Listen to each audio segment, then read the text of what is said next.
Hello dears, ഇന്ന് ഞാൻ വന്നിട്ടുള്ളത് ഒട്ടും കുഴഞ്ഞു പോവാതെ നല്ല പെർഫെക്റ്റ് ആയിട്ട് റെഡിയാക്കാവുന്ന സേമിയ ഉപ്പുമാവിൻ്റെ റെസിപ്പി ആയിട്ടാണ്. നല്ല ടേസ്റ്റിയാണ്. അപ്പോൾ നമുക്ക് വീഡിയോയിലേക്ക് പോകാം. ഇതിനായിട്ട് 200 ഗ്രാം വറുത്ത സേമിയയാണ് ഞാൻ എടുത്തിരിക്കുന്നത്.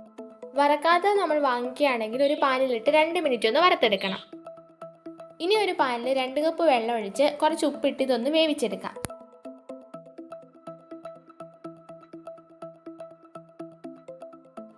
വെള്ളം തിളച്ച് വരുമ്പോഴത്തേക്ക് സേമിയ വേവാൻ തുടങ്ങും.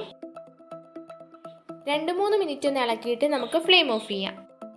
റെസിപ്പി കണ്ടുകൊണ്ടിരിക്കുമ്പോൾ തന്നെ ഇഷ്ടമായാൽ ചാനൽ സബ്സ്ക്രൈബ് ചെയ്ത് ഓൾ എന്ന ഓപ്ഷൻ ക്ലിക്ക് ചെയ്യണേ.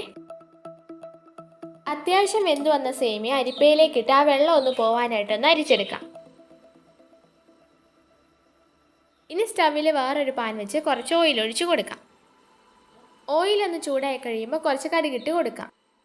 കടുകൊന്ന് പൊട്ടി വരുമ്പോൾ കുറച്ച് കറിവേപ്പിലയും ഒരു വറ്റൽമുളക് 2ആയിട്ട് മുറിച്ചതും ഇട്ട് കൊടുക്കാം. ഇനി ഇതിലേക്ക് 1 ടേബിൾ സ്പൂൺ ഉഴുന്ന് ചേർത്തൊന്ന് മൂപ്പിച്ചെടുക്കാം.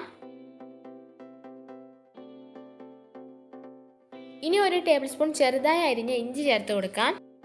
ഇത് 1 മിനിറ്റ് ഒന്ന് വഴറ്റി കൊടുക്കാം.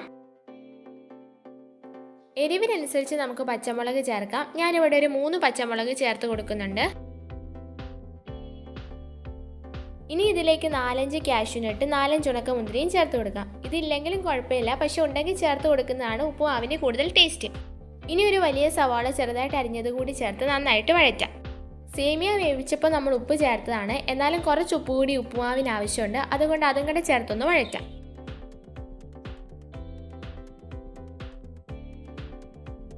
ഇനി ഒരല്പം കളറിന് വേണ്ടി ഒരല്പം മഞ്ഞൾപ്പൊടി ചേർത്ത് കൊടുക്കാം.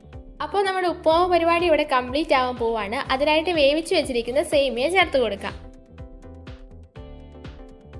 എന്നിട്ട് നന്നായിട്ട് അങ്ങ് മിക്സ് ചെയ്ത് ഇളക്കി കുറച്ച് മല്ലിയിലയും കൂടി മുകളിലിട്ട് കൊടുക്കാം.